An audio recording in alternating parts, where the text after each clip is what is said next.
Hello everyone, how are you all? I hope you all are fine, right?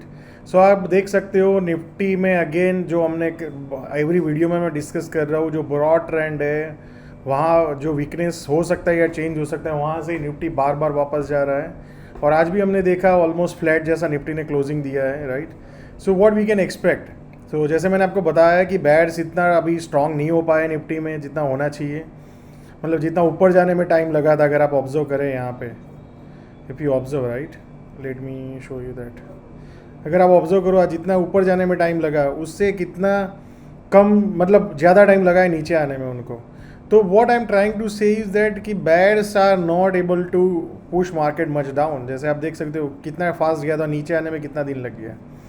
So the point is bears are not still strong, bulls are still strong. Correction एक चल रहा है, whether this correction will do a speedy downside, right, that time will tell. But as of now अगर आप observe करेंगे तो ऐसा कुछ डाउन साइड ज़्यादा अभी तक आया नहीं जब तक ये हम लेवल्स को ब्रेक ना करें। So I hope you are clear that bank Nifty में जितना वीकनेस है उतना अभी आपको निफ्टी में देखने को नहीं मिला है, right? So that should be the clarity. So आप देख सकते हो कि ब्रॉड ट्रेंड वीक होने के लिए हमें इसके नीचे जाना चाहिए मार्केट। जैसे मान लो यहाँ पे कोई गैप डाउन हो जाए और फिर सस्टेन करे, then it goes, then we can short.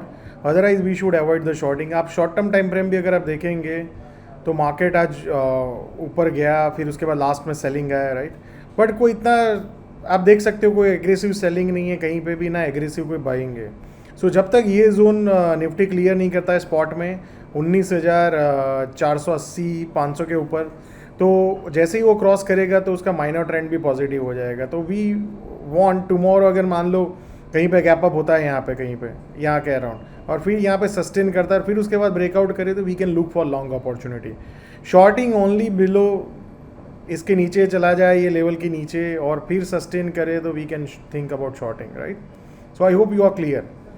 Same way अगर आप बैंक निफ्टी को भी हम देखते हैं, बैंक निफ्टी का अगर आप देखेंगे, सो बैंक निफ्टी अगर आप देखोगे तो बैंक निफ्टी का जो ब्रॉड ट्रेंड है वो यहाँ जैसे ही वो ब्रेक हुआ तो वीक हो गया है। पर आप देख सकते हो काफ़ी दिन से बैंक निफ्टी एक ही रेंज में ट्रेड कर रहा है। और दूसरी बात, जितना वीकनेस निफ्टी में दिख रहा है उतना बैंक निफ्टी में नहीं दिख रहा है। So for market to go towards all time high और market to break down, bank Nifty will be has to play the key role, because bank Nifty का सबसे हाईएस्ट वेटेज है इन अगर आप फाइनेंशियल सेक्टर्स को देखें निफ्टी में। तो अगर मान लो इसके नीचे ब्रेक डाउन होता है, फिर कहीं ना कहीं सस्टेन होता है, तो we can look for short opportunity. जब तक 45,200 के ऊपर नहीं निकलता बैंक निफ्टी, तब तक उसका ब्रॉड ट्रेंड या माइनर ट्रेंड में कोई पॉजिटिवनेस नहीं आएगा। तो वी हैव टू वेट 45,200। दूसरा एक लेवल है, मान लो यहाँ पे कहीं पे गैप अप हुआ और फिर सस्टेन करता है बैंक निफ्टी, तो इंट्राडे के लिए we can look for long, not for positional, right? Because positional अभी भी मार्केट में वीकनेस है बैंक निफ्टी में। सो ब्रॉड ट्रेंड अगर आप देखेंगे, जो डिमांड एरिया है यहाँ पे, जो पहले रेजिस्टेंस था वो अभी सपोर्ट का काम कर रहा है।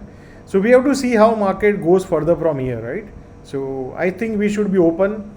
दूसरी चीज़ अगर आप देखेंगे, वॉलेटिलिटी एकदम से ड्राई हो चुकी है। मतलब आप देखेंगे कि लास्ट 4 दिन इनसाइड द कैंडल ही है। आप देखेंगे तो एक बड़ा कैंडल आया, फिर उसके ऑलमोस्ट अंदर ही ऊपर नीचे गया। तो कहीं ना कहीं market will break the range, right? वो रेंज आइदर अपसाइड आएगी आइदर डाउन साइड आएगी, वो तो टाइम ही बताएगा। So we should not predict. But bank Nifty और फिर निफ्टी को देखेंगे तो लगता है कि नीचे आने के चांसेस है, बट निफ्टी को देखें तो ऊपर आने के चांसेस हैं। So we have to see that how market do the resolution on the further days. तो मान लो यहाँ पे गैप डाउन होता है, फिर सस्टेन होता है, तो we can look for short opportunity in फिर निफ्टी। सेम वे अगर आप देखेंगे, रिसेंट जो हाई है 20,100 या 20,200, उसके ऊपर अगर सस्टेन करता है तो ब्रॉड और माइनर ट्रेंड भी पॉजिटिव हो सकता है फिर निफ्टी में। सो let's see how next few days market do the trends. और वेरी इंटरेस्टिंग जो हम काफ़ी टाइम से ऑब्जर्व कर रहे थे, आज अगर आप रिसेंट हाई देखो 18,870 था, आज का ही 18,861 है। तो क्या कल ये all time recent high break कर देगा Nifty small cap? Let's see. So small cap में जो वीकनेस आया था 3 दिन का, वो ऑलमोस्ट 4-5 दिन हो गए ऊपर आने में। तो we need a speed, right?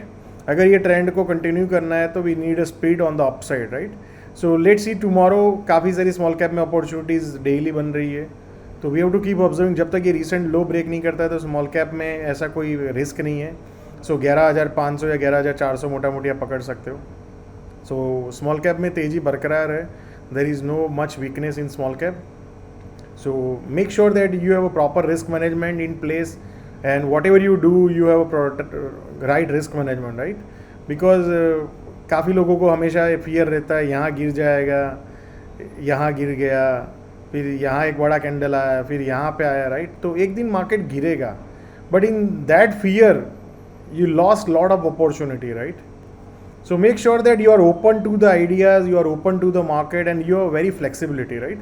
Because without flexibility, it is a very tough that you will able to outperform or you will able to make money consistently over the long period. Thank you so much, and keep sharing your comments, because मैं देख रहा हूँ बहुत कम लोग comments कर रहे हैं, like कर रहे हैं. So आप comments और like करके ज़रूर बताइए कि how you are enjoying this series. Thank you so much.